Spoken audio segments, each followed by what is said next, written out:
Hey, it's Ian. I'm slightly hungover, so I still, but good fun times anyway. Yeah, so today I'm going to be reviewing this match. Instead of doing ROH Final Battle as coverage, which I love the show. I forgot how much I enjoyed Ring of Honor because it's just the most breezy watch.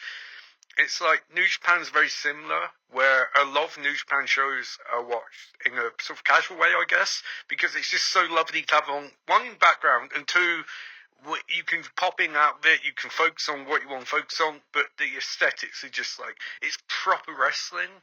It's none of this, like, I don't mind the sports entertainment stuff, like I like WWE and I like AEW, but Ring of Honor and New Japan are just like pure wrestling, and it's like, it's great. And so this match, Death Before Dishonor, the Cage of Death, Ring of Honor versus CZW, is literally one of my favourite matches of all time. I remember watching this on the Wrestling Channel in the UK back when we had that. And I mean, I knew who these guys were. I obviously knew Joe. I knew, like, Bryan Danielson. I knew a couple of the others. I sort of knew BJ Whitmore. I guess BJ Whitmore was one who knew most out of rest because they had some CZW on there and I knew of them, but I didn't really watch that much of it. I mean, in retrospect, this is a goddamn stacked match. I mean, you got Joe, you got Claudio, you got Danielson, you got frigging A. Kingston, you got Chris Hero, you know? Like, you got Nate Webb, you got Necro Butcher. Like, this match is Adam Pearce. This match is insane.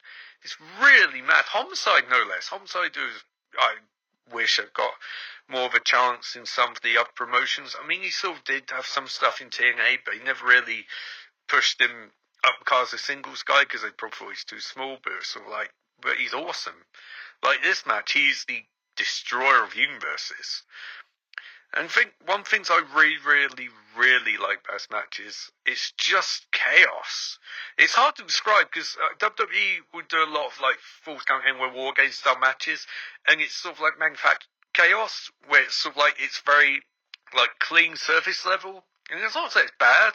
Like when WWE does their stuff at the top level, like something like Roman Reigns vs Cody Rhodes, it's amazing. But when they play it safe and it's not got much to it, it's still very dull. Which leads to the point where we've got Io Sky doing crazy shit like a fucking trash can crossbody off top rope, which is off top of cage, which is insane. But it's like after you've just seen Toni Storm get a mirror thrown into her face, it's like, I mean, you don't have to. You know, both things are obviously different, but like, you know, if you want to have the chaos, you need the chaos. And I think this way this match falls because there is a bit of sloppiness, like, there's some blown moves, there's some chaos, because this is clearly wrestlers were told go out there and have the best match possible, and they did. But it's also brilliant because it feels like a bloody death feud. It really does. It feels like these 10 men want to hurt each other, and they do. And it's also got some great storyline stuff, like Danielson and Joe, amazing. And it has, for my money, one of the most underrated wrestlers of all time in Necro Butcher. Yes, he is mad. Yes, he's a deathmatch guy and takes some insane bumps. But he has something which I think a lot of wrestlers don't have, which is when you see Necro wrestle, it's got a similar vibe to Bruce Brody in like the 80s, where it's like, you don't know what this guy's going to do. He looks crazy. Like, legit crazy. So, it goes back to that amazing match he had with Samoa Joe, where it's disgusting and awful, but it's riveting. And I think Necro is something you can't teach, which is mad charisma. Like, seriously. It's just... So, the only thing that does get back to match is... I mean, I kind of wish we had more Joe and Necro, but I also think they're probably like, we can't top what we've already done. Because I think their first match was before this. Yeah, first match was before this one, because Punk was on commentary, and he went to WWE in like 2005. So, the only downside, say, to this match, not even downside, because I still think it's a flawless match. And some of the stuff, like, oh god, like the Whitmer bump through the table with Necro on shoulders. Frigging Hero getting chairs clattered, dangerous spot ever where he's getting chairs thrown at the cage as he's trying to moonsault for the cage. Claudio's bit start Joe, Danielson and Joe's interactions. Those frigging disgusting cowboy shots. But the part that really stands out for me is just, you know, the fact that there's so much storyline stuff going on here that you wouldn't even know unless you're watching CZW or ROH. You know, it's like Eddie and Chris Hero, where it's sort of like, yeah, we team up, but we still hate each other and we're still going to have a spat. Homicide, just coming save the day as a hero he was at the time, which makes me think his title run being so short was even dumber than Neil Ray was.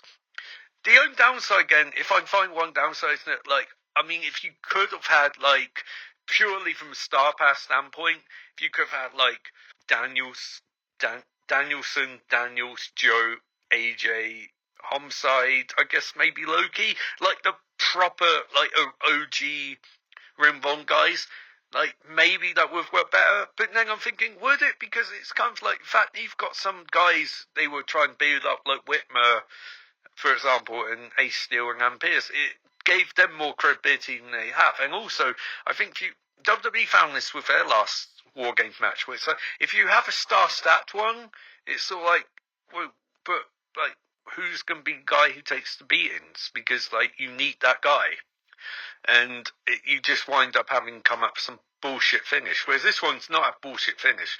This one has, like, Homicide hitting a fucking gringo killer on a fucking barbed wire board and looked like broke the guy's fucking neck. So, Jesus Christ, like, but amazing match. Like, and to think, like, these guys, it's literally, I mean, not all of them became superstars, but this is a goddamn future stat match. And it does blow my mind, because Reed became a fan. I liked his stuff when he was involved in WWE Network, and watched some of his TNA stuff. But I Reed became a fan when he got to AEW, and then going back and realising I'd seen him in this match in 2006. And you watch this match and all guys in it, it's sort of like, what more do these guys need to learn? It's like going, it's sort of like they were ready back then. You know, I wish ROH had been run by a mad billionaire like Tony Khan back in the 00s, because, man, these guys should be on TV as is. This idea of, like, oh, you can't work WWE style, it's like, well, they were doing better stuff. They had a better War Games style match than you've ever had in WWE, and they only had one ring. You know? So, yeah, I love this match, and crowd's amazing too, like, proper good vibes. So if you can check this out, I definitely recommend it. One of the best cage matches of all time.